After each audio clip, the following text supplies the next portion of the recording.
Oh my god, I keep forgetting I'm in a new angle. I'm like, anyhow, I didn't even think about how I wanted to intro this episode. I don't even have an idea for this one. I'm excited to talk about. This is a. You know what? I will say this is a wild special. This is gonna be a special episode of Film Juice. We haven't done a special episode in a bit, and you know what? This is like one that I'm surprised we haven't done sooner. Mm-hmm. This is one that we haven't done for a minute. But I am excited, and there is one movie that we were talking about that was possibly going to be in this special. That will be a good watch party in the Oh future. yeah. That'll be funny. That'll be really good. What was I gonna say? I guess one thing I can say really quick before we get into things. Have you I haven't watched any of WandaVision yet. Gotcha. Yeah. So we're recording this on a Friday, so there's a new episode out today. So I've watched the first 4 episodes. Mm-hmm. And I've heard good things. Well, let me tell. So you haven't seen any of it then? Nope. Let me tell you. I watched the first 2, and I was pretty irritated. Wow. Because it just felt to me in those first 2 episodes that I didn't like that the reason I was watching it was not for what was happening in the show, but to see what would happen at the end, basically.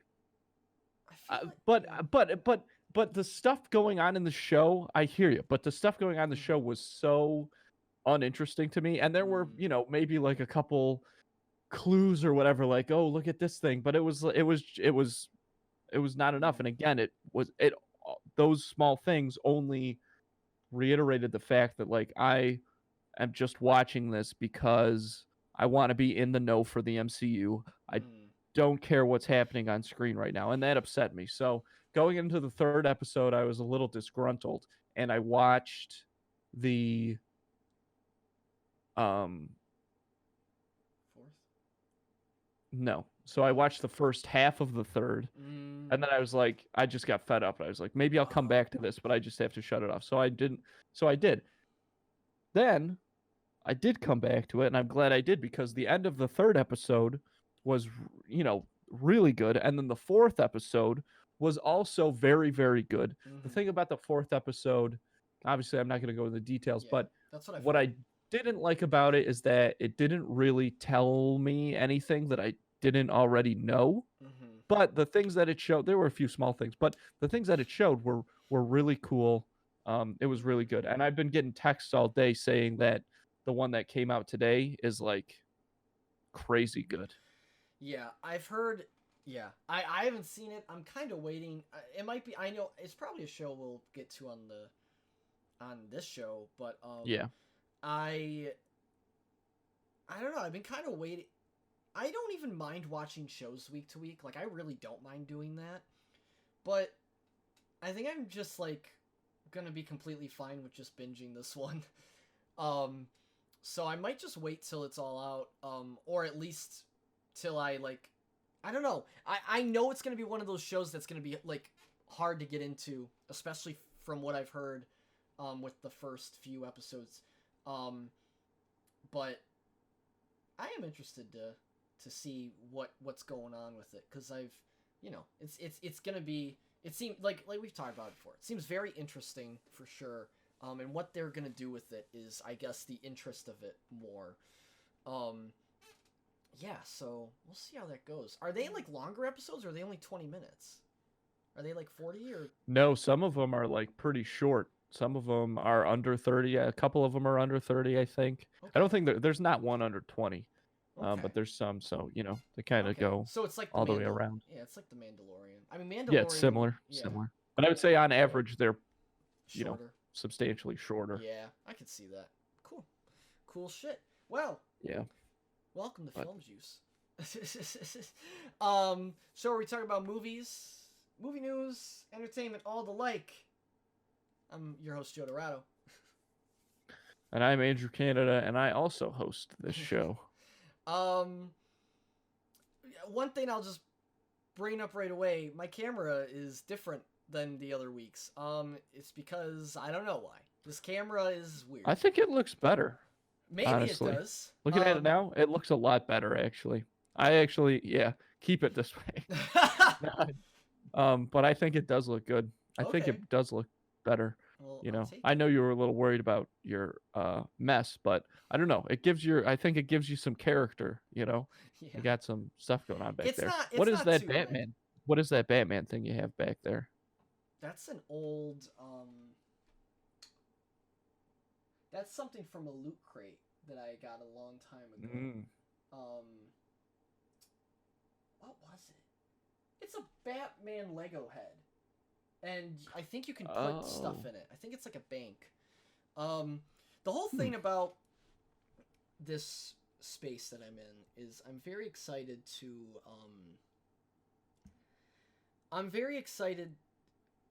when I wasn't living here and I was in college, it was very nice because I had my space was very, like, it would get messy sometimes, but it was very organized. There was like a lot of different I had a lot more space, and here there's just kind of a mix of things that are mine and a mix of things that aren't mine, just because of how limited we are in the space in this apartment. So I'm very excited. So like I can clean this as much as I'd like, but there's only so much I can do, because some of it isn't even mine. So kind of have to wait till I get a new place to be able to have Spread your as- wings. Yeah. I'm excited for that though. But you know, because this is the thing. I have boxes over there, and you can't see them, but there's boxes over there, and the boxes are for my monitor, which is pretty big, and my PC, which weighs like a fucking ton. This is dude, I didn't think it was gonna be this heavy. It's fucking heavy. Like, it's not a light machine to move by yourself. So like just taking it out of the box was a pain in the ass. So like I kept those boxes not because I'm gonna return them, because I know I'm gonna move like sooner or later at least, and I need a way to transport these safely. So I'm like, well, those boxes will come in handy for that. So that's like, honestly, it's taking up most of the space right now. Anyways, that's my little rant on boxes. I don't know. Boxes. What's in the box? Okay, that's done. We're done. We got, so I guess we should talk about the special we're doing today, get into some movie news, and then get into the movies, which it's going to be an exciting one to talk about. We're doing the Nick Cage special today. I think coming up with this was funny.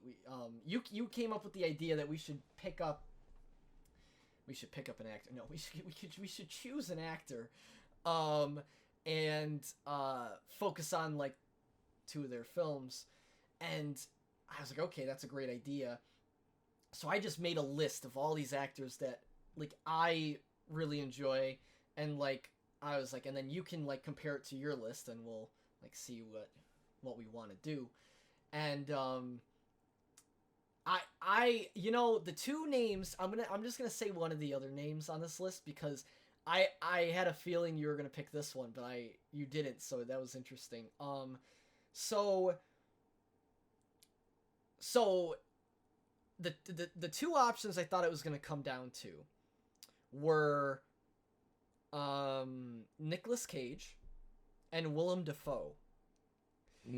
I thought I was like he's probably gonna pick Nicolas Cage or Gary Oldman. I was like, Gary Oldman's like one that I could see him picking too, but I was like, I had a feeling it was going to be either Nicolas Cage or Willem Dafoe, and then you said Nicolas Cage. I was like, yeah, like we kind of had like that's kind of after looking at this list now, it's that's that's kind of a no brainer. Like we haven't even done really any like we've done National Treasure, and that's really it. So there's like a lot more. There's a lot more where that comes from. For Yeah, that's the thing about Nick Cage is Nick his Cage. catalog is massive. So Yeah. when we picked these two movies, and also he's an actor that's been talked about so much, and some of his projects that are a little more interesting have been talked about a lot. So, because some people don't know that Nick Cage is an Oscar winner, we had to pick the movie that he won the Oscar for. And then we wanted to pick one that was a little strange, a little out there, but not one that had been talked about to death. Like that's why we didn't do Face Off. Yeah. So I think we've got that. So I'm also glad we didn't do Face Off. Yeah. But before we get any more into that, we got just a little bit of movie news. So why don't we go ahead and get started with that? Yeah, not too much, which is a little sad, but also a little refreshing. Because we can just get right into it. I guess the first thing is that so Eddie Murphy is kind of getting back into the. I mean, recently we've seen like him show up more, and with some projects, and I mean, I've heard this talk about Eddie Murphy like making a comeback by like like some comedians like on interview shows or on podcasts. Like I've heard like them talk about like hearing like his new material or like seeing his new projects, and they're like, yeah, well, Eddie Murphy's like coming back, like, and like I don't think people are ready for that. I've been hearing it for a while, but after that one Netflix movie he did, Dolomite, which was I did not end up finishing it, but what I saw of it I really liked. It was just Eddie Murphy, like he was back. It was cool to see that. But it was an interesting character. But anyhow, ever since Dolomite though, it kind of went quiet. Which Dolomite was like what, a year or two ago? It was. Yeah. Well, you know what else went? Dolomite came out in December of 2019. But you know what else went quiet after December of 2019? The entire world. True. So. True. That is true. You're right. That I didn't even think about. So I didn't know it came out that late. Okay, so that makes sense then. But anyhow, March 5th, the Coming to America sequel, which was announced a while back, but it's gonna be out on Prime Video, and it's coming to America, which is fitting. Yeah. So Coming to America is probably one of his most famous and critically like acclaimed comedies. Yeah, for sure. Because he plays like every role in that movie. Like he plays a lot of the not every role. He plays not one of those. Roles. But I wouldn't say that just because I don't want to get it confused with something like The Nutty Professor. He plays. It's not like that. He does play a couple people, but the ones he plays aside from his being the main character, the prince, are very minor characters. They're just guys. Yeah. In this barber shop, and all the older men in this barber shop were played by either him or Arsenio Hall, who is the second lead in the first movie, and in this new one, of course. So, I really like the first one. I haven't seen it in a long time, but I remember really, really enjoying it. So what do you think about this? I love this movie, the Coming to America, that is. And I think that this second one is going to be good. The thing about Eddie Murphy and this comeback, as you say, I really could not give less of a shit about Eddie Murphy doing another movie. Like if it looks good like this one does, I'll go see it for sure. But in my mind, I don't think Eddie Murphy will be back until he starts doing stand-up again, which is again one of those things that people are talking about. And he was on Comedians in Cars Getting Coffee, I think, when the episode came out, well over a year ago, and obviously Mm-hmm. pandemic and stuff, whatever. But he said on that show that he was going to do it again, and he didn't say when, Yeah. but no timeline or whatever. But he was like, whenever I feel like it, he will do it again, and that's crazy. that's what he's got to do. But I think that this sequel, I think it's going to be good. I think it's Mm-hmm. going to be funny. I like the trailers. I like that it's coming out on Prime and stuff. I like Mm-hmm. that Arsenio is back also. I don't know. I think it's going to be a lot of fun. Yeah, I do too. I haven't seen a trailer. I don't think a trailer is necessarily out. There's two of them. There's a shorter one, and then there's a one they just put out like yesterday. Oh, really? Well, Yeah. I did not see it. I'm sure it looks great. Got to keep your eye on the ball, Joe. I'm sure it looks great. I mean, I'm not really concerned about this movie. I feel like it's gonna be, I mean, we'll see. But Borat 2 came out, and I think that was a movie that, like, I don't know. I'm getting similar vibes. Like, that's a movie that, like, people didn't think there was gonna be a sequel to, and it came out, and it actually, like, a lot of people liked it. So I could see that happening with this movie. Out of all of the Eddie Murphy movies, like, that they could, like, bring back, this is, like, the one, I think. I don't really know, because, I mean, Beverly Hills Cop, I just don't think they can do anything more with. Well, yeah, exactly. It already has 2 sequels. Yeah, and, like, I love that series. I love that movie, but, like, that's, like, honestly, like, Coming to America and Beverly Hills Cop, those are, like, those are the two movies that, like, I, like, look at that in his filmography where I'm like, oh, those were great. And I'm not saying he didn't do any other great films, but those are the main ones that stick out to me. And so yeah, it's gonna be interesting to see this one. Yeah, it's coming out soon too, a month. So yeah, that's cool. I like when crazy. Things are just coming out. I like it when they announce a movie like just a little before it is coming out. I mean, like, they put the first trailer out not too long ago for this one, like less than a month, if memory serves. So I like when they do that, because if they do it so early, like the Batman, for example, like that trailer was sick, but now I'm just waiting around, anxiously waiting to see it. I don't think they were planning on delaying it as much as they had to, though, which is the for sure. But no, maybe a bad example because of the pandemic, but But I get that. I mean, Dune is a whole other. I mean, obviously they didn't think they were gonna have to delay Dune, but that's like a whole nother one where, oh man, now we gotta wait till. I mean, at least it's coming out this year. Yeah.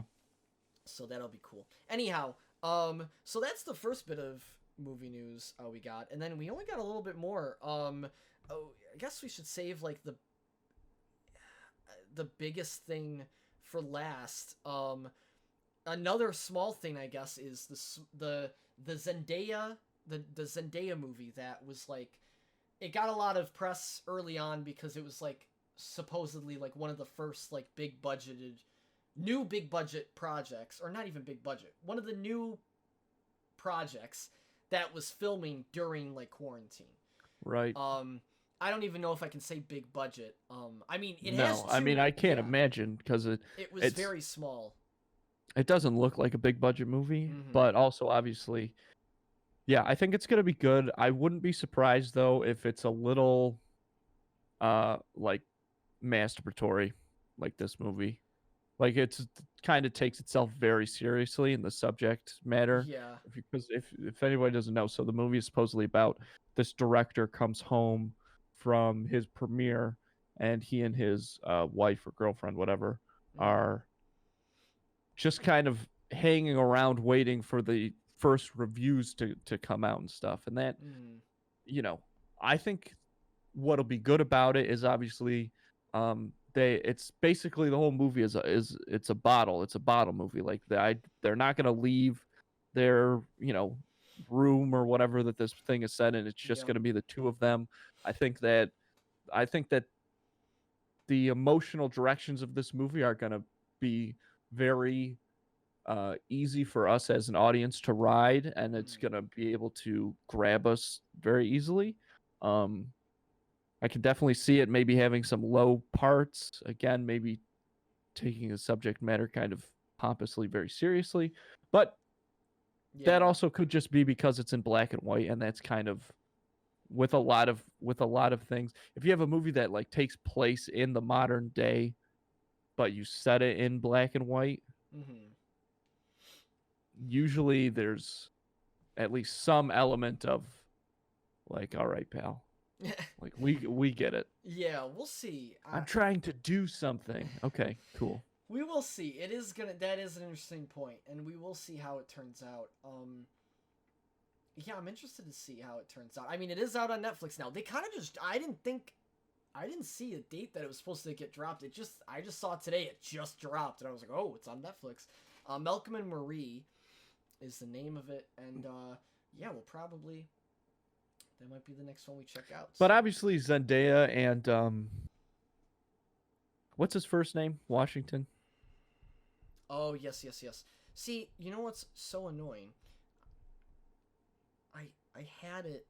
I'm so frustrated because I had it here, but it disappeared, and I don't know if they deleted it. Maybe it wasn't supposed to. John David Washington. John David Washington. He is is an awesome actor, and obviously Zendaya is too. The acting in this movie is going to be great. If their performance is lacking something, that's going to be completely on the script. Yeah, they're great. I mean, yeah, they are very, very, very good. We haven't seen, um, we haven't seen, what's it called? I think the last movie he did was Tenet. So Yep. we haven't. I mean, I haven't even seen that movie yet. So it's gonna be interesting to see. You know what's really interesting? Really quickly. So I saw the news originally on Twitter, and now I am not seeing it, and I'm wondering if it was something that wasn't supposed to be posted yet. I'm What? getting the Malcolm and Maria. Cause why am I not seeing any things for? Nope. I guess. Oh, I just saw it now. Okay, I guess it just wasn't on the account. There's a movie account that usually like has all the shit up right when it happens, and I didn't see it there. So, anyways, my bad. But that's yeah. So that is out now. We'll see how that goes. You're right though. They're great. They're so fucking good. So it'll definitely be on the writing if something's up. I haven't seen that Euphoria show, but I heard she's incredible on that show. Or that show's really good in general. Anyhow, we got one more thing to talk about, and then that's all there is to it this week. What's going on? What's the big scoop? I don't. What is the big scoop? Justice League is coming. Oh, The date for Justice League was announced March 18th on HBO not too Max. long, not too far away. Not really. They released some more promotional content for it. I'm not gonna lie. After watching, I know it's completely different director, but after watching Wonder Woman 1984, I definitely I know it's a completely different film, but I don't know. It's just ooh, this could be bad. Didn't get you excited for it. Well, I mean, that's understandable. I think. Yeah. I'm just excited to see all of the things that are going to be in this movie. I'm honestly so not concerned with whether this movie is good or not. Because one, obviously, with what's been going on with the DCU since its conception, well, Man of Steel was good, but since its conception, is that A lot of people. it's just garbage, and it's so poorly managed over there. So expectations are low across the board for it, for sure. I'm one of the. Go. Sorry. So I'm really just looking forward to seeing, Green Lantern in a big movie, Martian Manhunter in a big movie. Yeah, I can't believe that Martian sort of thing. Manhunter is even in this movie. Martian Manhunter's in this movie. Joker's gonna be back in this movie with Jared Leto. It's gonna be very interesting. I really, I mean, it's gonna be 4 hours long. So, but I was talking to my friend about this. This is gonna be the longest movie I've seen in a long time. Actually, I think this might be the longest movie I'll actually that I've ever like sat through, like, cause I think Return of the King is still like one of, if not the longest movie I've ever. The extended cut of Return of the King. I think that's still one of, if not the longest movie I've ever watched, because that's like 3.5 hours. It might be long. I think it's like 3.5 hours. The extended cut, at least, I think. But it's a long movie, and it was a long time ago when I watched it, so it's gonna be interesting to like sit down for that long, and it's gonna be 4 Yeah. hours for Justice League. That's a lot. That's a fucking. It is a lot. long time. It is asking a lot. I've considered doing the. I don't know. I mean, I'm not even gonna. Depending on how it is, depending on how I'm enjoying it, I may sit through the whole thing. I also might stop halfway through and then watch the rest later. Like, it's gonna be one of those. It is officially gonna be rated R though. So, I mean, wow. that's weird. I don't know. It's gonna be. I can't even. It's so crazy. Like, I can't even think about it as the movie it was, because everything I'm seeing about it is just like so different. But like, and I know they did reshoots, but like, I can't imagine it being. It's gonna be crazy. Like, if it's like that different, that it like. Well, I mean, look at just like you've seen more than I have that people doing edits of things. Like, have you ever seen that edit of like Harry Potter as a comedy? No. Oh, it's funny. I'll send it to you. But editing is a lot. But stuff like that, yes. I mean, it's there's no doubt that this movie can be completely different. You're right.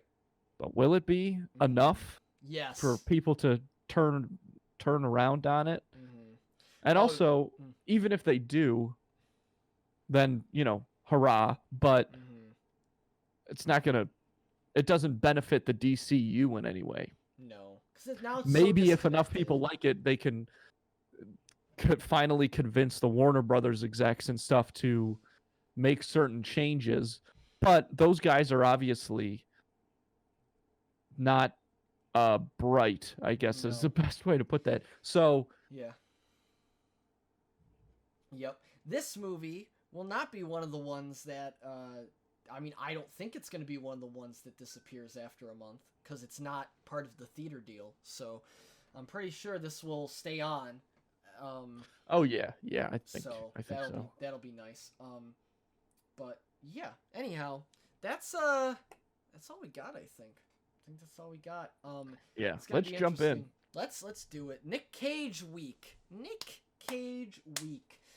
Oh man, I'm excited. I'm excited. It's gonna be this is gonna be interesting because like you said, the two movies we picked are so different, and like it's perfect. It's like the perfect contrast for sure.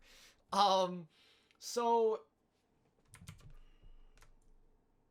yeah, let's What's the first movie that we're the first one is the movie that won Nick Cage the Oscar for Best Actor at the 96 Oscars.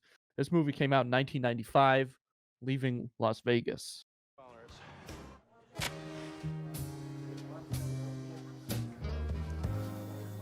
I'm gonna love you. I'm Ben. I'm Sarah. So what brings you to Las Vegas? I came here to drink myself to death. Why don't you stay at my place? Okay. This is the home of an angel. Are you okay? Of course. Wow, you look extremely beautiful. I do. Get a drink! I want you to see a doctor. So, I've never seen this movie before. I knew that Nick Cage had won an Oscar, but I had thought it was for Raising Arizona. And I'm pretty sure I said that on the show before. But that's obviously incorrect. he won the award for this. Yeah. This movie, so it's based on a book of the same title. Oh, I didn't know that. It's directed by a fellow named Mike Figgis, and it's written by him, which I've never seen makes one of sense. his I movies. think you can tell what. I've never seen one of his movies before. This is the first one. I think that you can tell by watching this that the director was also the writer. I think that comes through in this movie because it goes in such an, for lack of a better term, well, you know what, I'll say that it goes in a more abstract direction. What would commonly be considered a more artistic direction. I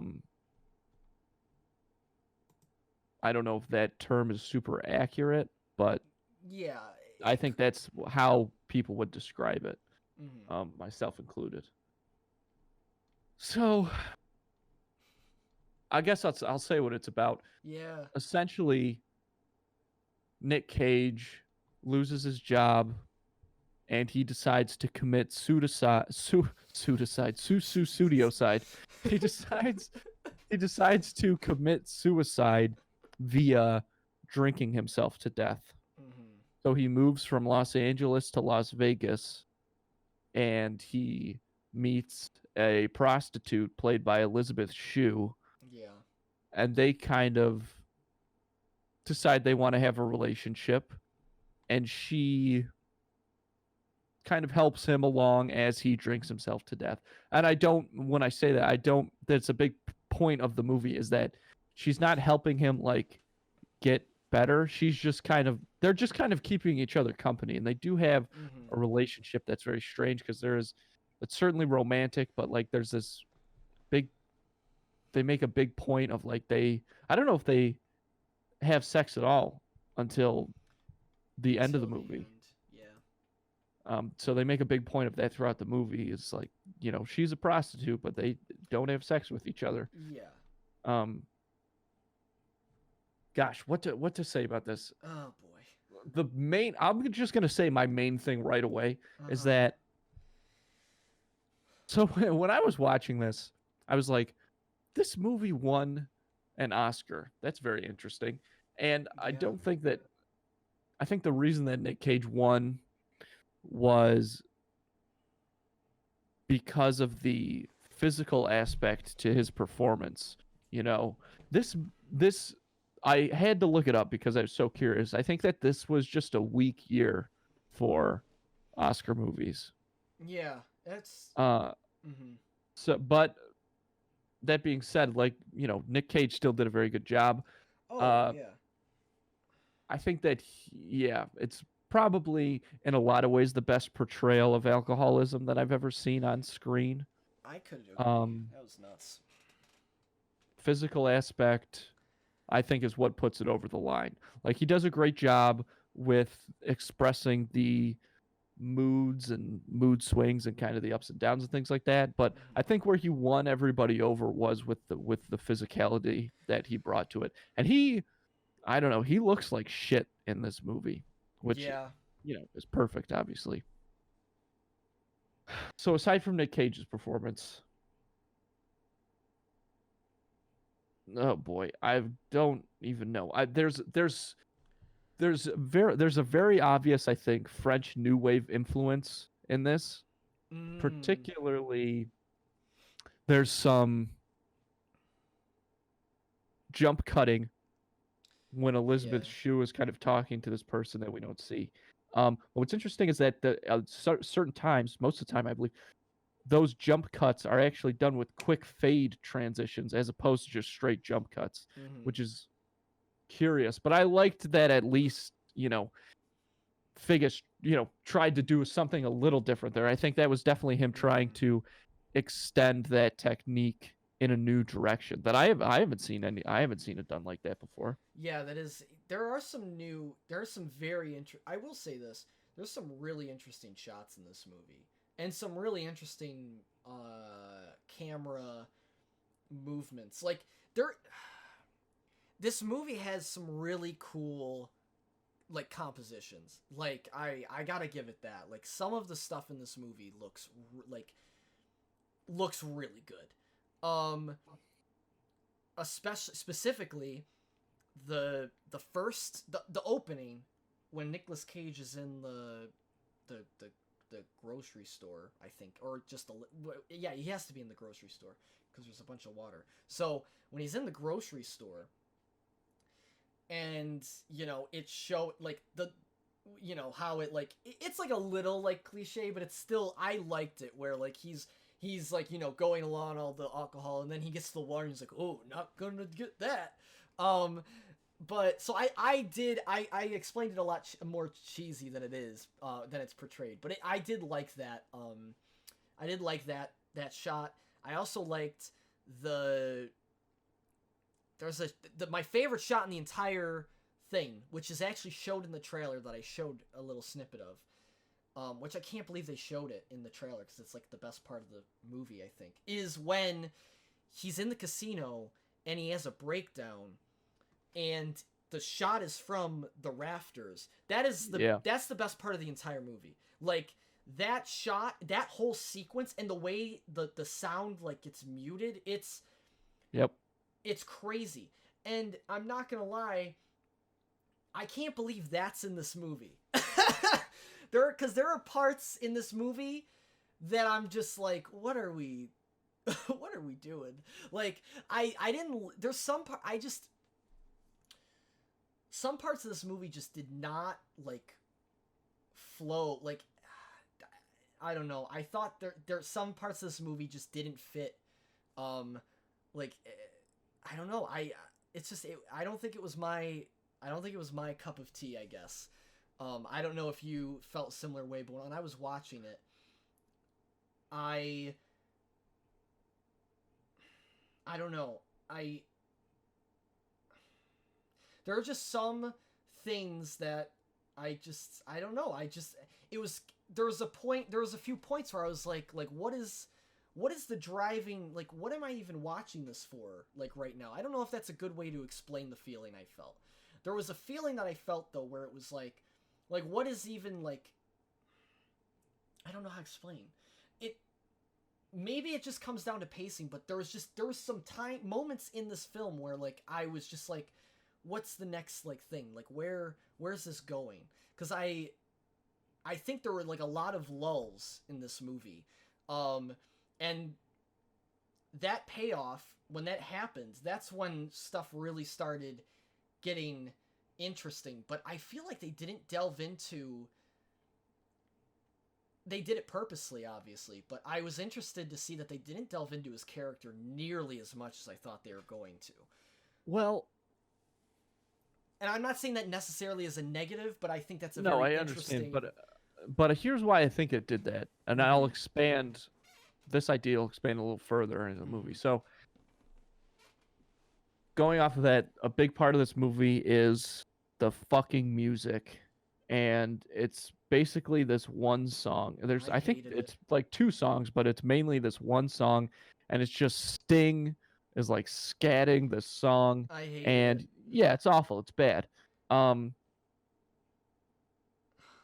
think there's a couple things that do. So the one that tells us that obviously we are spending so much time in Nick Cage's brain.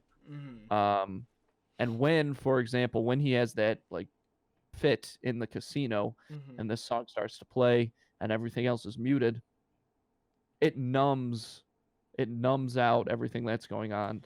And then how many times we hear this fucking song, there's a certain, I mean, I think basically it's more annoying than numbing, but I think that is a part of it.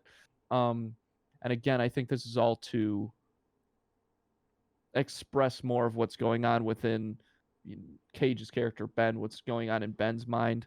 And I think that I think it makes sense for them not to delve into his character, because he, even at the point that we meet him, he's a shell of a person, and that only accentuates as he his alcoholism gets worse and he gets closer to killing himself. So he, at this point, he's not even who he is. There's nothing to dive into, really. It's so shallow. And his goal is so shallow. I thought they were going to maybe touch on, I mean, because this is right after that scene, that casino scene, I was like, you know, you can very audibly hear him saying, like, you can't take my son, like, they're taking my son. Yeah. I was ready for at least one scene where that was, like, where maybe he had, like, a drunken monologue about his son. Nothing. Like, you don't find anything else out about that. He's so past that, you know, because that's a movie thing to happen, and Nick Cage's character is beyond the movie, and he's beyond any movie that we've seen. He's not anywhere near that. He's just so far. He's so far gone. No, he's nowhere near that. Yeah. Go ahead. And well, really quick, I think what helped me be more okay with the fact that we weren't getting to know more of Nick Cage's character was that the shift really, it's really interesting. The perspective of the movie shifts almost at a certain point from Nick Cage to Elizabeth Shue's character, which, if I'm going to be honest, I think Nicolas Cage was great, but I thought she was fucking incredible. Like, maybe it was just because we got to know her character better, but I really, really liked her acting in this movie. It was fucking insane. Nick Cage was great, and like you said, like, his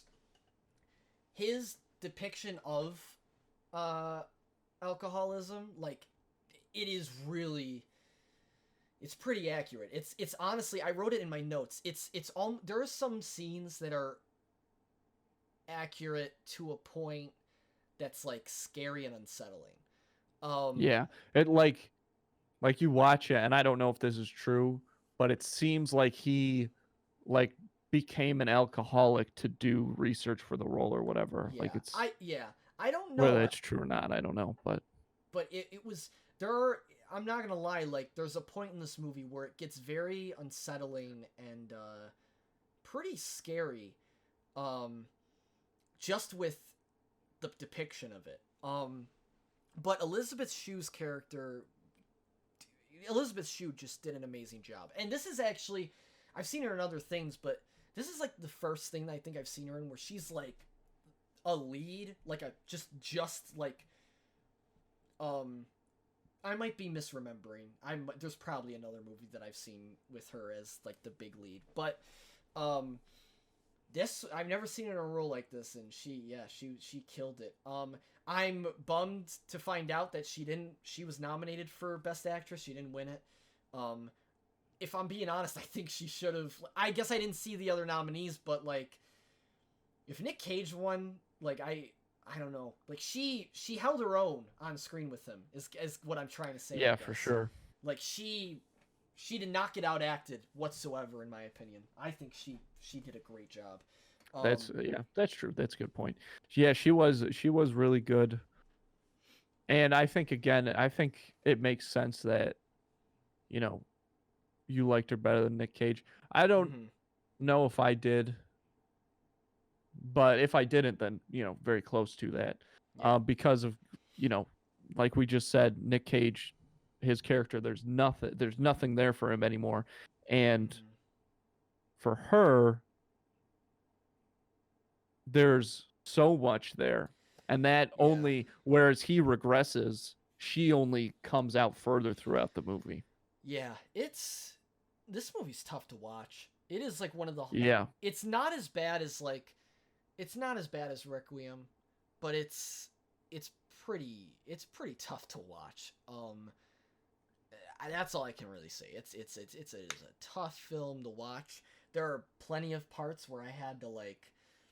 There are some parts that aren't even, like... There are a lot of parts that are just tough to watch because it's very emotional or very, you know, it's sad to watch on screen. But there's also it's also, like, hard to watch some parts because, like, it's just, like, Nick Cage's character just, like, he really doesn't fucking care. So it's hard to watch him do like some of these ridiculous things that like you're just like, oh man, like please stop. And you're waiting the whole time. And I knew it wasn't gonna happen. I knew this was the type of movie that wasn't gonna be one of those movies that like gives you that sort of release. I knew it wasn't gonna be like that. But like the whole time you want so badly for him to get the help that he like you want him to get, you want him to get out of this so badly. And there's a point, because Elizabeth Shue's character, like, I mean, one of the most heartbreaking things about it is Elizabeth Shue's character, like, she cares so much, like, it is a very dysfunctional relationship, and I think she gets that at a certain point. But she just doesn't care, and she's trying to, like, make it okay so bad that, like, she, like, breaks her promise to him, which was, like, she would never ask him to not drink.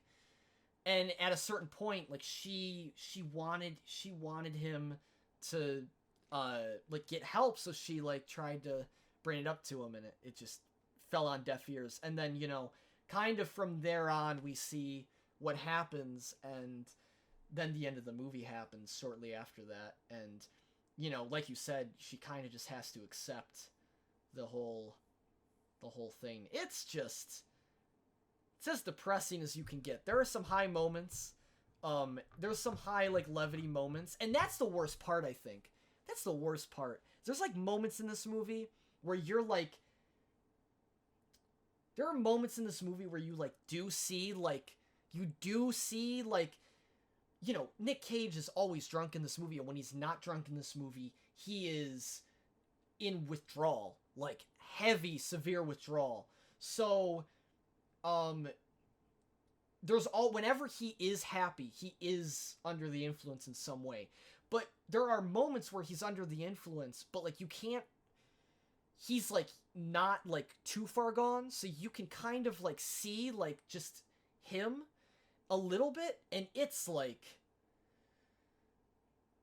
it's rough, because you see that, and, like, you see, like, him act, like, kind of normal, and, like, like, it's happy, and then, you know, it keeps going, and it's just like, oh man, it's, like I said, it's hard to watch. It's really tough.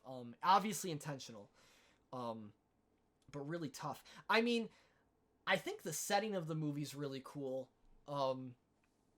I like the theming of it being in Las Vegas, because of what kind of that place represents in pop culture. Part of me thinks it's like, it sucks that that's, like, the cliche, but, like, it's just, like, it also is kind of true. So, at least it was probably closer towards that time. So, anyhow, I think the setting just really complements the whole theme of the film in general. Yeah, it's crazy. I don't know. I kind of just went on a tangent. But, it's a rough watch. It is a rough watch, and I don't know if I really have too much left to say about this movie. It's because it's I find it difficult to describe. It really is. And, you know, but I think that it's definitely well directed, and I think that I think that the vision for this movie was very clear and was executed well, but it's certainly something that is hard to swallow. It is. This is also a thing, is I don't know, it's just, this is one of those movies where you're not really watching, it's obviously not, like you said, this is not like a normal structure for a film. I mean, I guess it does have a film structure, but it's not like a plot. Okay, it's not a normal plot structure, like, kind of. Like, the conflict is kind of muddled. Like, not muddled is the wrong word. The conflict is, like, not clear. Like, it's kind of just... I mean, I guess it is clear, but you know that it's not really getting resolved. So you're kind of... It's a very weird experience. Because you're so used to watching conflicts get resolved one way or another. In this movie, it does, I guess, but it's... it sucks. Yeah, you don't really get any levity from this film. And that's not... I cannot say this was an enjoyable film to watch. An enjoyable experience by any means. Doesn't mean film always has to be an enjoyable experience. Yeah. But this is definitely not one of those experiences. I did have some issues with the movie that I just didn't care for. Even though this movie isn't even my cup of tea, like, putting that aside, that I don't really love these kind of movies. Objectively, I think the music choice, I couldn't stand it. I'm sure it was intentional. I don't care. That was fucking... Yeah. I think that was stupid. I think it was a very good choice for the movie. But yeah, Jesus Christ. Shut the fuck up, Sting. I did not... Oh my god. So I'm putting... I don't care. I'm counting that as a negative on the movie. And then... Sure. The other part...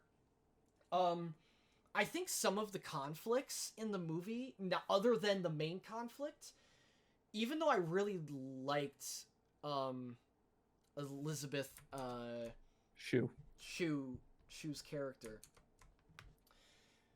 some of her, like, we end up following her more than Nick Cage at a point. Some of her plot areas, they were important, but I don't know how to explain it. Like, I feel like some of them...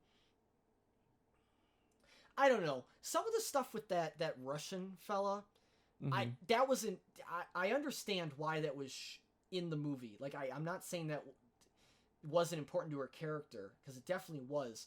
The way it, like, fit into the movie was strange, though. Like I said, like, this movie is purposely vague sometimes, and that's okay, but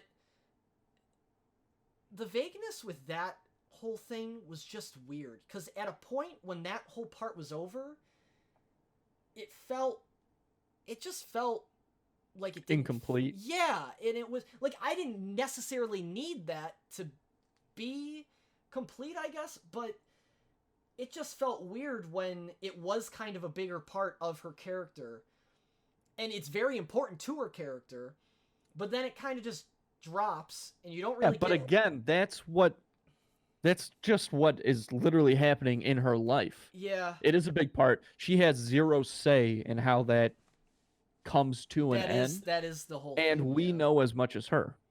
That is the whole thing. Is like, her whole point is, like, her whole growth is that she is trying to take control. That's literally her whole thing. I don't think that that's one of them. I don't think that's true. I think that she just has no choice but to get control. And then, I guess, and then eventually, because she doesn't really have anything else, she does try to grab control of her relationship with Ben. Okay. That's true. Yeah, so... But I think that's the only thing. Yeah. The intro of this movie. I think the intro of this movie could have been cut a little bit. Not the first scene, not, like, the first intro, but, like, I think it takes, like, 15 minutes for the intro credits to, like, start going. That could have been cut down. I didn't need... Especially since that, honestly, doesn't play that much of a role. Like, if you're not going to tell us a lot about the character to begin with, like, that intro, like... there's just a few parts that I think... But it tells us... I mean, the whole movie is about the relationship. Yes. So I think that opening gives us does give us a lot of insight into where Ben's relationship with women as a whole is at this point in his life. True. I don't know. There was just a few. Yeah, I don't know. Maybe I just didn't. I just wanted less of this movie. Which I mean, That could be. That could be. Like I said, this is a hard movie for me to look at objectively. But I'm trying my best. So yeah, I'm ready to. I'm ready rate this sucker. Yeah. Let's do it. Oh Jesus Christ! I got mine. I'll Go for it. So Fucking go for it. I think you might say it's a little high, but I'm gonna give this movie a 6, and because I think that it was That's actually okay. done. I think it's a well-made movie. Like, I think it's a good movie. Mm-hmm. It's just purely for my own enjoyment that I take away all those points that I did. Yeah, because it's just not enjoyable. But that's the thing, is like, so that's interesting. I'm actually gonna give this movie. I'm gonna give it a 7, and the reason why I'm giving it a 7. This movie I will not watch again. It's not a movie I'm ever gonna watch again, ever. It's just not happening. And as an unenjoyable of an experience as it was, it is really well made. And even though I guess 7, I should say, is my objective score. Objectively, like, technically speaking, I think this movie deserves a 7. Well, I guess technically speaking, it should be higher. But for me, objectively, I'm going to give this movie a 7. If I just made the score based on my enjoyment more, it would probably be like a 6 or it would be between a 4 and a 6. I don't know where, but if it was based on my enjoyment, it would be a lot lower. So I will say I did not enjoy this movie. I don't think I enjoyed it any more than you, but I'm going to make it a 7 just because it is like really well told, and it's well depicted and well acted. But I don't know, like, yeah, it's just, like I said, not my thing. I almost gave it a 6 too.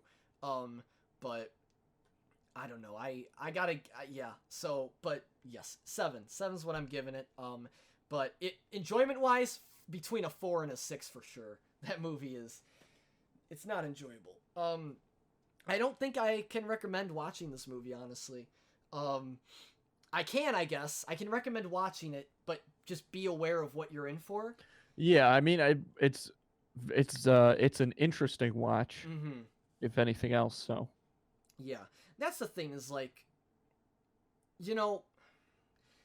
obviously film doesn't have to fit in a particular box, obviously, and I do enjoy seeing films that do things out of the box like this movie does, but like I said, doesn't mean I have to enjoy it.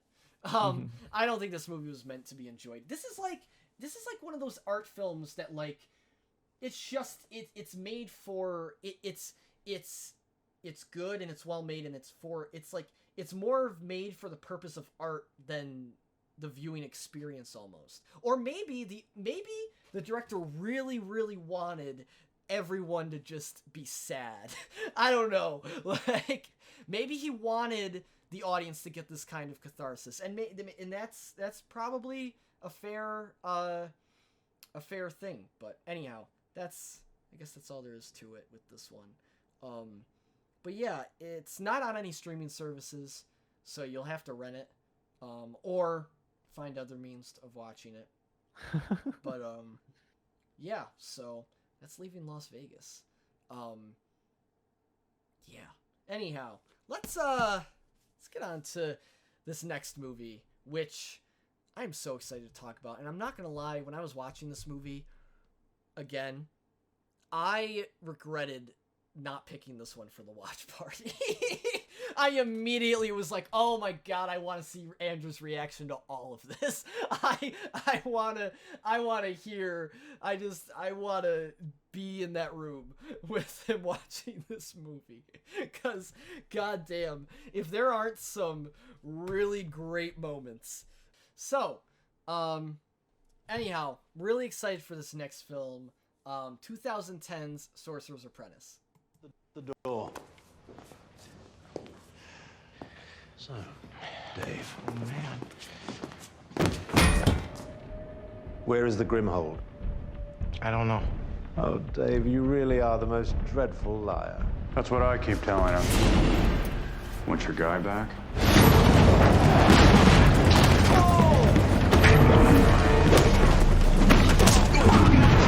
been a while since I've seen the Hungarian mirror threat. I guess I'm just old-fashioned.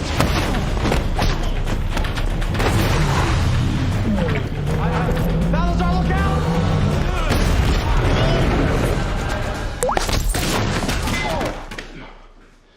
What are you doing here, Dave? The door. Okay, so this movie, 2010 Sorcerer's Apprentice, Starring obviously Nick Cage, Nick Cage. alongside Joe Dorado, and Teresa Palmer and Alfred Molina. You know what's as funny the, is I the feel like I antagonist. play two characters in this movie. I feel like I play Really? Yeah, I feel like I play Jay Baruchel's character Baruchel? Baruchel's character Dave.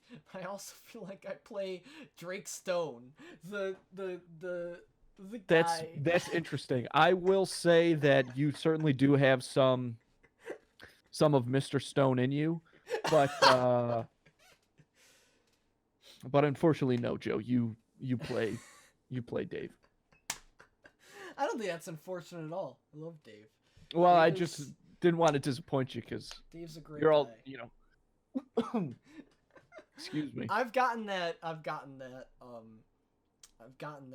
over the years. The Jay Baruchel. Yeah. But the only reason people make that comparison is because you guys look exactly alike. I think there was another one. You know what? That is definitely one that I look like. There's another one though, and I can't think of the actor off the top of my head, but there's another one that people Philip Seymour Hoffman. No. There was another actor that like people said that I also looked a lot like, and I can't remember it now off the top of my head. But I think Jay Baruchel is the one I hear a lot. That's so funny.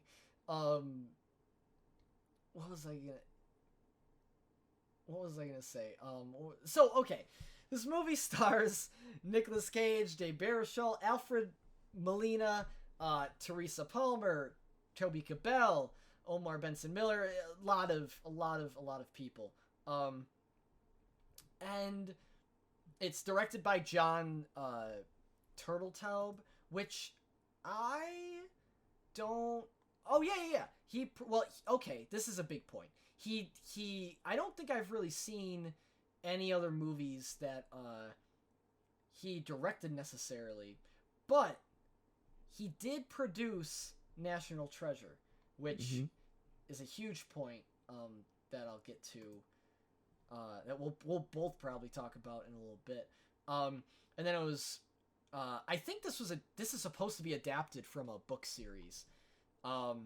And well, it's also obviously inspired by the short that's in Fantasia, where with the very famous Mickey Mouse Sorcerer's Apprentice. Yes. So I might be wrong on that. I was always under the impression that this was based. I'm pretty sure there's. I didn't see anything that it was based on a book. Okay, so then maybe it is. But if it isn't based on a book, then it isn't based on a book. Either way, though, yeah, it's written by Lawrence Connor and Mark Rosenthal, and it has a lot of writers actually. Matt Lopez, Doug Miro, and Carlo Bernard. Okay, wanted to get all that out of the way. So this movie basically is about Nicolas Cage and Alfred Molina. They are they start out in the very, very, very, very early years as Merlin's apprentices. The early years. Yeah, Is that I what don't- you just called the past? The past. The early years? Yeah. They're in Camelot, presumably, but yes, Yeah. medieval times. Yes, medieval times. The earlier The years. early years. and- Just hey. So Nick, they both play Merlin's apprentices, and actually another character, Monica Bellucci, plays the other Merlin apprentice. Anyhow, Alfred Molina betrays Nicolas Cage's character Balthazar. Alfred Molina's character is Horvath, and anyhow betrays him. And oh god, I'm already seeing how this is gonna be a hard movie to summarize. Can I go for it, Joe? Yeah, go for it. There's a lot that happens. As in this Joe movie, said, dude. these are the two apprentices of Merlin. Yeah. Merlin's arch nemesis Morgana Yes. starts to come to power. Mm-hmm. The only way to in entrapping her, Merlin gets killed. He says that, when he dies, there will be somebody at some point in the future to take his place. And Mm-hmm. we'll know that because of this ring that he has. The ring will choose this person. The Prime Merlin. It's the prime Merlinian. Yeah. Jesus Christ. So Nick Cage is able to capture Morgana, capture Horvath, and now he waits for the prime Merlinian, Mm-hmm.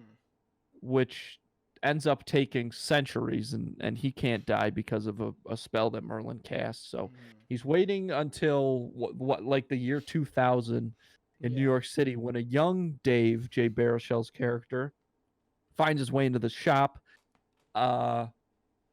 finds the ring. It's realized that he is chosen as a prime meridian, accidentally releases Horvath. Then Balthazar and Horvath get captured for 10 years in this magic vase. Mm-hmm. And when they come out, Jay Baruchel, is grown up. They find him, Mm-hmm. and Horvath is now trying to release Morgana and release an evil army, end the world, all of that. Mm-hmm. And it's up to our heroes to stop them. And find love along the way. Yeah, so I saw this movie in 2010. I watched it on demand. I saw it in 2010. Didn't remember a whole lot about it going into it when I watched it a few days ago. Mm-hmm. So rewatching it a few days ago, and I don't remember much about it. This movie, I think, is pretty forgettable. Oh my god, how dare you. One of the reasons we wanted to do it is because for some reason, because Joe is so close to the project, being the star, he likes this movie. I love this movie. Which is crazy. This movie is so to love fun. this movie is crazy. It's so fun. It's really not though. Dude, it's really not it's very so fun at all. fucking fun, man. This movie I think that they must have thought that like very young children were going to see this movie, because every time it looks like something's going to happen, like things are going to start to ramp up, they cut to yet another exposition scene. Wait, sorry, say that one more time? The thing about Every time yeah. it looks like things are going to start to ramp up in the movie. Mm-hmm. We're going to get some, we're going to get to some meaty bits. Mm-hmm. It always then just goes into another exposition scene, explaining sometimes things that we've already learned, and they do it in different ways. Like it, so it wasn't. If you're gonna do that, I think this is one fair way to do it, I guess, because they explain things we already know, but they do it. They show it to us in different ways, different styles, whatever. But to go back to the very beginning, this movie opens with that classic fantasy thing that I've talked about a million times.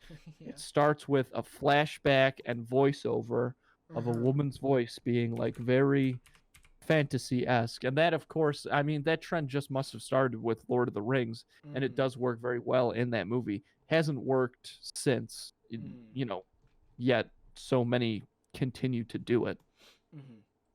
So I mean that takes away from things for me immediately, unless they're well performed, which in this case, it obviously was not. Yeah, I do have critiques for this film just because I really enjoy it. It's not a conventional. It's not a very critically acclaimed film. So You don't say. So yeah, the opening scene, it does. This movie takes a while to get going for sure. But I enjoy it so much that it doesn't bother me. But I did write down that the opening, specifically the super crazy opening, the one with the flashback. That one, because there's 2 openings in this movie, so like that's kind of weird. I agree that opening is probably like one of the weakest scenes in the whole movie. Not the second one, the first one. Because first of all, it's the only scene with any narration. So it just doesn't fit. And then also it's purely, like, I'm not saying there aren't other scenes in this movie purely for context, but that scene is literally, like, the reason why I don't, like, the context in the other scenes don't bother me as much is because I like the goofiness of these characters, and I think there is, some character there, but in this first scene, it's really hard to see any of that. So yeah, the first scene is just pure context. I wish there was, there definitely is another way they could have done it, but also I think what I compare it to is like, I was just thinking about this earlier. Think about the first Hellboy movie. Like that starts off with a flashback, but that one works very well, and there's no narration in it. Yep. So I don't know, try and do something like right. that. It's tough. And also, same thing with Harry Potter. The thing that those 2 movies, Hellboy and Harry Potter, the examples I just used have in common is that they start with our main character as a child. So I don't know if that's just something that is for some reason difficult to do when you're not dealing with the beginning of a child's story or whatever. Yeah, they definitely didn't. But obviously something can be done there. Yeah, you're right. Like, honestly, if you removed the narration from that scene and just added, like, maybe a little bit more dialogue in between the characters, I'm sure it could have been fine. But yes, I agree. That scene is pretty, that's probably, in my opinion, one of, if not the weakest scene in the movie. But after that scene, we get another opening scene. And guess what? We get the opening song from none other than, oh man, what's that fucking, it's the song, it's gonna take some time. Yeah. It's perfect. It is, you cannot ask for a better opening song to this movie than that fucking song. It is so good. It is right when that song kicked on, dude, I was like, oh, I'm back. I'm back, baby. Back. I'm back. Like, I am back in the 2000s. Like, this is the best. I fucking love. And then this is so fun already. And then when Dave is a kid does the marker on the window, and which is so stupid but so funny. Does the marker on the window, and then the girl's just like, "Hey Dave." That's cool.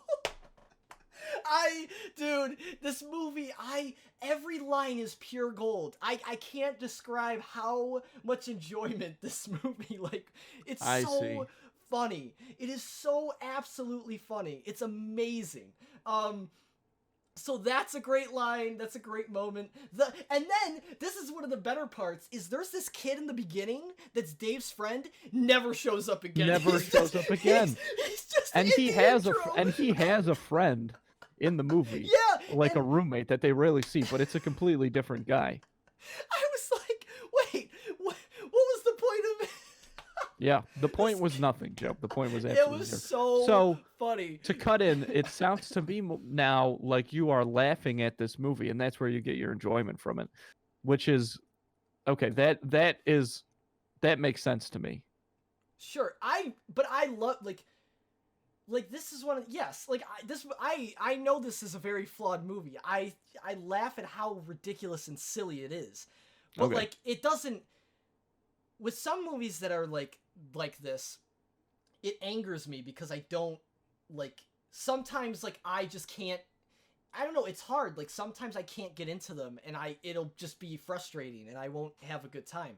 But this is one of those movies that's like the perfect mix for me, where like I can completely enjoy the story of this movie and also like laugh at how ridiculous it is. This movie is so ridiculous. This is one of the most ridiculous movies you will ever watch, and it is so fun. Like, and I think genuinely this movie does some things really well. I gotta say, I think some things in this movie are actually pretty good, especially for 2010. I think they aged pretty well, which we will get into. So I do think there is merit to this movie. There isn't a whole like. I understand completely why this movie isn't critically acclaimed, but I think it's very, very fun. I think, yeah, this is a very, very fun movie. So, yes, that you're pretty right on that front for sure. I also I know I can't go beat by beat with this movie because like there's so much. But I gotta just say one other thing in the intro that's so funny is when Dave goes into the store, and the introduction to Nicolas Cage's Balthazar in the store. Best I couldn't find the direct quote online, but it's the best way that Nick Cage could have entered the movie after the flashback. He's just the kid knocks over this vase, this like giant vase, and then Balthazar grabs it and he goes, "This vase is from the Han Dynasty." And he says this quote about the Han Dynasty and how this guy trapped his wife or something in this vase. And like the kid is terrified. It's just, imagine being a fucking 5th grader and Nick Cage just says that shit to you. It's the funniest, like, it's so ridiculous. It's amazing. So I love that intro. That intro is so good. The fight between Balthazar, the first fight between Balthazar and Alfred, Horvath. Horvath. Yes, Horvath. Between that first fight between them is great. I also want to say, I think the acting in this movie, specifically Nick Cage and Alfred Molina, I think they're great. I understand, like, the lines they are given are not the best, but I think that Nick Cage especially, this is the big point I wanted to make with this whole Nick Cage special. We talked about it in National Treasure, but no matter what role this guy has, he gives it his all. I think that is true. For every film I've seen him in, good or bad, he acts his ass off. And I think he does it in this movie. And I think it's great. Like, I think he genuinely does a great job as Balthazar in this movie. I just think he does a great job as Balthazar. And I think Alfred Molina does a great job as Horvath. I think Horvath has a lot less to work with than Nick Cage does. But I still really liked them portraying these characters. And I really thought they were enjoyable to watch on screen, especially together. I thought they were really good. I also, I think I also like, Jay Baruchel's character is very, very cliche. I mean, this whole movie's pretty cliche, but his character is very, like, by the numbers, like, oh God, like it's very. That was the best Jay Baruchel impression I've ever seen. It's just like straight, like that's, I'm dead serious. It's just like, oh God. You have the arms perfect. Well, I don't know. This is what he does, and like that scene where he's trying to like you know, it's literally his typecast. Like, he's the same typecast in How to Train Your Dragon. It's a little different because that character has more of a arc and development. But like, he's fun. He's fun to watch on screen. I guess the main thing I'm trying to say is the writing in this movie is very flawed, but I think the actors actually, like, make it fun to watch. I don't think this movie tries to take itself seriously. And I hope maybe it does and I just don't see that, but I don't think this movie tries to take itself very seriously. I think it does take itself a little seriously, but I don't think it's like, I think it is a little like, it's a little like out there. It's a little ridiculous. On purpose, I think. But I don't know. Maybe that's just me like trying to read into things. I've been talking a lot about this. I want to hear more of what you have to say about. Well, like I said, I mean, look, there's not much that I really took away from this movie because it's so incredibly basic. It is pretty, yeah. I mean, it's very, like you said, by the numbers. Mm-hmm. Everything about this movie feels very generic to me. But the performances like didn't like bring anything like extra for you. Like that's the thing for me. Well, I'm not to say that the performances were bad, but no, they definitely didn't bring anything extra. And I think that is a product of, like you said, the script. There was nothing extra for them to bring. That's interesting. And this also might be a nostalgia thing because I really liked this movie when I first saw it too. But I mean, I just disagree. I really think that, like I said, I really think Nick's like, I don't disagree with the fact that the script doesn't give them too much. But if this movie didn't have Nick Cage as Balthazar, if this movie didn't have, I guess primarily Nick Cage, I'll say, because he's the main one. I think this movie would suffer. That's true. That's true. Yeah. If it would have been some other like whoever people, then it all right. That's fair enough. So I don't know if I could say that about Alfred. Alfred Molina is also really good though. I think like with Nick Cage, I think they. Yeah, I think he was perfect for that particular character. So I think if those two were different actors, I think I would not enjoy this movie as much just because they ham it up. Those two I just think you could tell those actors in particular were hamming some of it up. Some of it not. Well, I think that this movie, at least in its conception, whether the final product is fully this or not, did seem to me to be like for children of the age of 7. So there's some broadness to be brought in the acting for that demo, I guess. I think it's a decent I think it's like a pretty by the numbers Disney family film. I think by the numbers describes this movie perfectly. Yeah, it's incredibly by the numbers. Yeah, but dude, I don't know what it is. If they had even come up with a different name for the Plasma Blast, that would have been fine. Also, the Prime Meridian, terrible name. So bad, so bad. So good. The Prime Meridian. I feel bad for Teresa Palmer because she has nothing to do in this movie. Yeah, except that be is I know what's going on. Yeah, so that is the thing. That this movie has issues. One of them being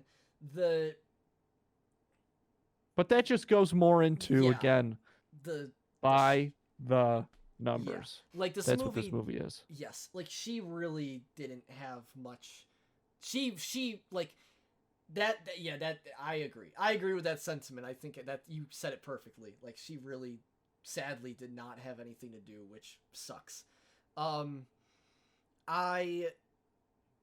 I do want to say, I guess, because I said a lot about the performances, I do want to say things that I think age decently with this movie. The effects, some of them are bad, particularly some of the car scene is really bad. But most of the effects in this movie are actually not that, like, they're actually, they hold up decent. Yeah, I think they hold up very well. There's literally the only time where the effects were really noticeably terrible was when they switched to full CGI for some of that car chase. That got rough. But everything else was pretty great. Other than that, the effects in like the car changing effect is cool. The magic in this movie looks really cool. I think they do a good job of mixing still looks good. some of the practical and visual effects. Yeah, that was really cool to see. Mm-hmm. Like, I think the spectacle of this movie is pretty good. See, I don't really necessarily agree with that. Okay. Oh, spectacle. Maybe I guess I was thinking of something else. A scale. I guess I was thinking of spectacle. No, not Although really. spectacle, I think there's still something lacking there, maybe a little bit, but Well, it's still. I mean, if we're being honest, like, it's still a very. So the color correction in this movie is like kind of. This movie, this is what I was kind of going to bring up earlier. I get so many National Treasure vibes from this film. Music-wise, I get some National Treasure vibes from this film. Like, there is some overlap. I'm not saying quality, but I'm saying, like, sure. Like, with the color correction, I think the color correction is pretty similar with some of the stuff in this movie. And I also think, or color grading, I should say. And I also think that the music can, like, the music is definitely not as memorable, but I think you get hints of that.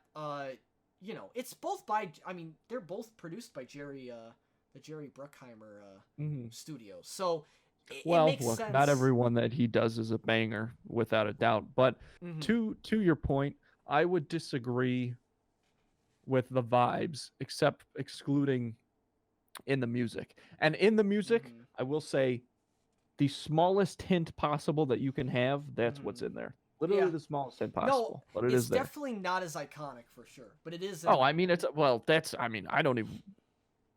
not even close. I know.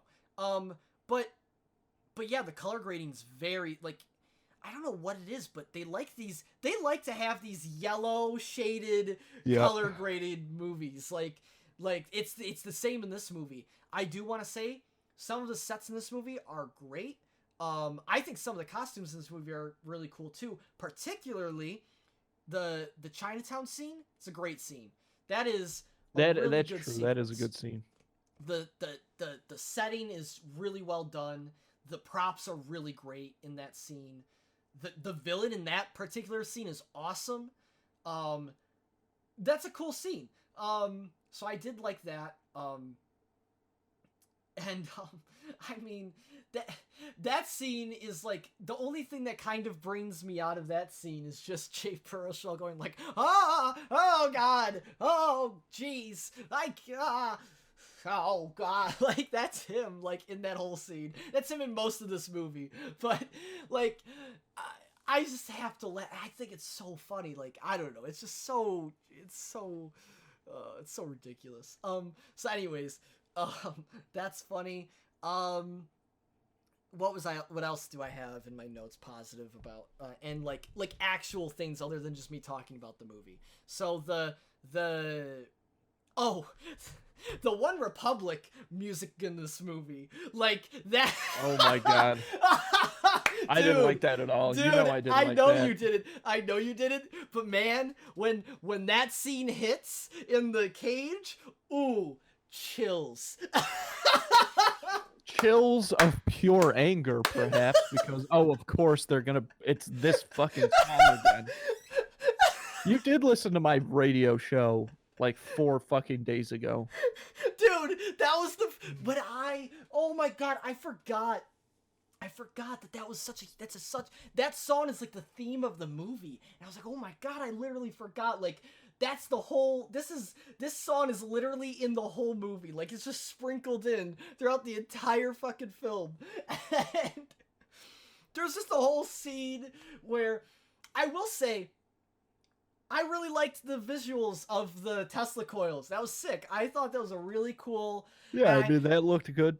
I think too. Very yeah, much I so. think the idea of the music with it, like, I mean, it doesn't make. I mean, I don't know.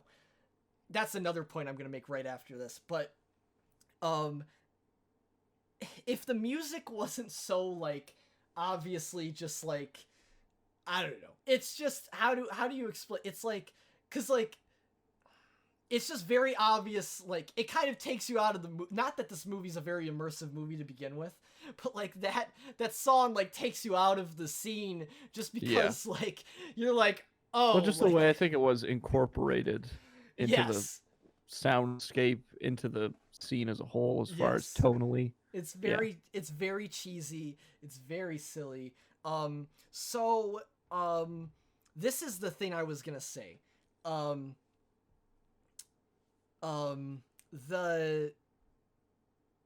hold on. Okay. The way science and magic go into this movie makes no sense, and it is so funny. Like the way they try. I'm glad you brought that up, because magic and electricity are the same thing. It makes no sense. It's funny because when I was a kid and I watched this movie, I remember being like, "Oh, like yeah, that makes sense. Like that can work." And also, like they never really attempt to even explain it. No, dude, so many things happen in this movie that make no sense. They just happen because they happen, and it just adds to how ridiculous this movie is. I can't describe enough. I can't try to explain enough like why I enjoy it so much, but it's so I just find so much enjoyment out of it. I can't. Like it's just one of those movies that I just think is so like fun and ridiculous, and I think it does definitely have partly to do with my nostalgia for the film, because like you said, you think it's very forgettable. I guess I can see that, but I remember so many things about this movie. Yeah. Like, well, I mean, being on set for as long as you were, I'm sure you'd inevitably make some memories. There's just a couple more things because I know you. Oh boy. I know you don't have. I know you're like you said, like it was very forgettable, and you don't. You know what? Really quick. I am gonna show how much notes I wrote for this movie. I'm not gonna go through them all, God. but I do have to show the notes. So, okay, it's on not this movie. Okay, this is just for this movie. So this.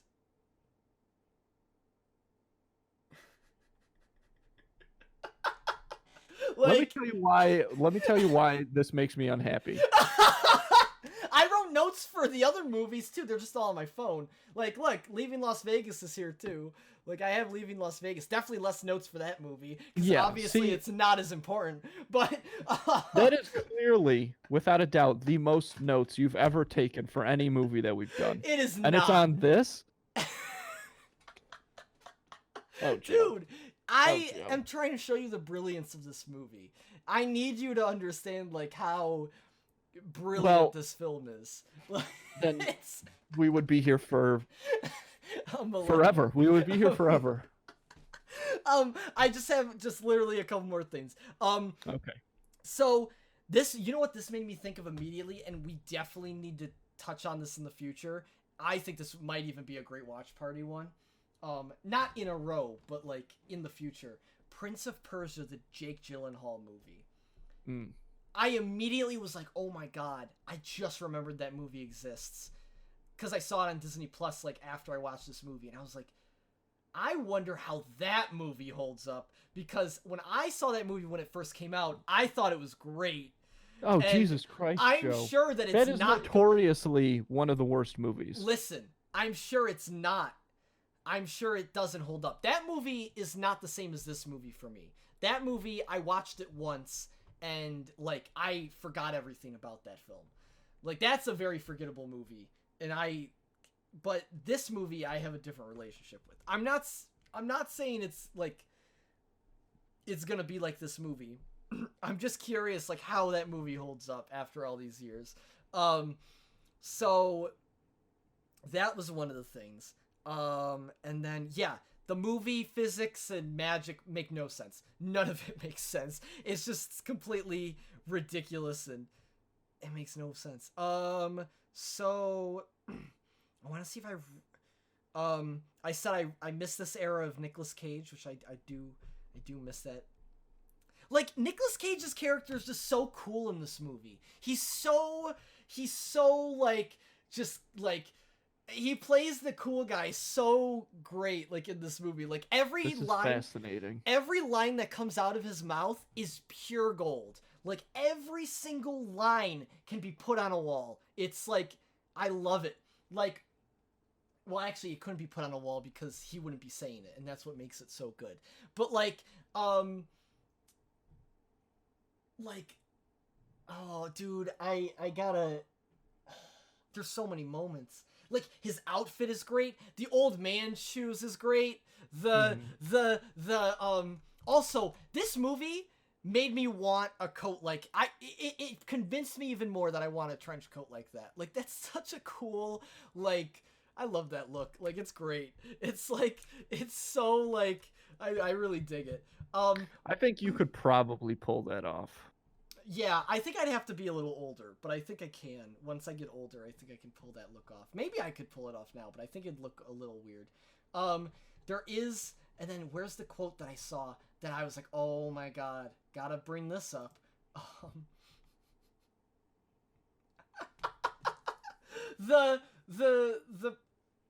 The part where he's like I had a dream. You were insulting me, Dave. Oh yeah. I don't know. He's so monotone in this movie, but okay. I'm gonna stop talking. I think he's really funny, and I think his lines are great. It's so funny just hearing these lines from Nicolas Cage's mouth. I just think it's amazing. And there's one the iconic line, "Go Team Magical Stuff." Great Jay Baruchel line right there. We'd love to see it. Drake Stone was like, you know, he could have been played by anyone, but he was true. Like his character was like still like fun. The scene in the bathroom, which is the scene I showed, where he was like, "Oh, did he clear your mind?"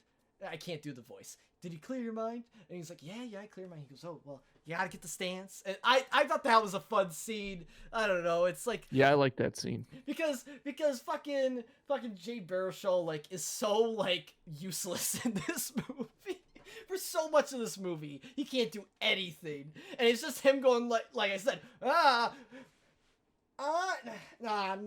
nothing. God, oh God.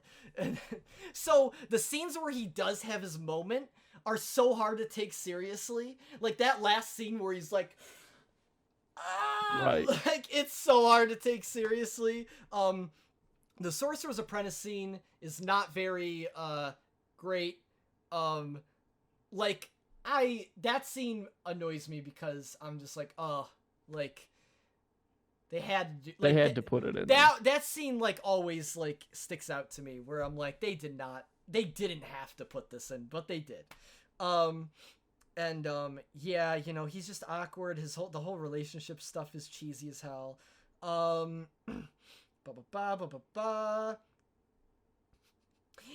Also, okay, his character is I just gotta make it clear, his character is so fucking weird. He's like a low-key stalker. Like his character Nothing low-key about it, Joe. You're right. He's not he's just a stalker in this movie. He's so weird. Like in that bathroom scene, he literally is peeing at the urinal and he's singing about the fact that he just got a date with the girl. Like that like, he's very excited. He's so excited. Yeah. Okay. Of course, Nick Cage's line about "you know nothing of a living hell." Great line. My God. I'm just I No, no, nothing. It's just, it's almost like I don't need to be here for this. okay. I'm sorry. I'm gonna. No, okay. no problem. I No, do have to get going, but I'm that's gonna- all right. I'm gonna stop. Anyhow, let's oh yeah, and then the Metal Bird Ex Machina. We love it. And also the end of this Oh, movie is yeah. the Big time. end of this movie is just ridiculous. The end of It this just movie ends, really. It just ends. It's It so, just ends out of it's nowhere. Yeah, it's really bad. The end of this movie's not good. Anyhow, what do you Well, I will tell you what. Your enthusiasm for this movie, if I were a listener or something, would make me very interested in watching it and feel that I could have a good time watching it. However, I didn't have a great time watching it because it was just so generic, this movie. Yeah. All things considered, I'm gonna give it a 5.5 because I think that Wow. that's low, but it's not like this movie is so in the middle of the road. That's obviously the biggest point that I've made. But like you said, the effects hold up very well. There's something to this movie, but not a lot. Yeah, I'm gonna give this movie not like I think hopefully it's what you think I'm gonna give it. I'm gonna give this movie it could be lower for me. I understand this probably could be a little lower, but I'm gonna give it a 6.5. I think this movie is like it's not very good, and I can understand why people wouldn't enjoy it, but I enjoy the hell out of it because it is so goddamn ridiculous, like I said. And I think that that's a fair score for everything that you've like brought up. I could bring it down to like a 6 or a 5.5, but that's I actually wouldn't go low for personally. Like even if I did take some of the enjoyment out of it, I don't think I'd go lower than a 5.5 because I think it is just a little above like middle of the road, just a little, but that's me. I think that I think if you want to like sit down and watch a movie like this, like a silly movie, just have a fun time and, you know,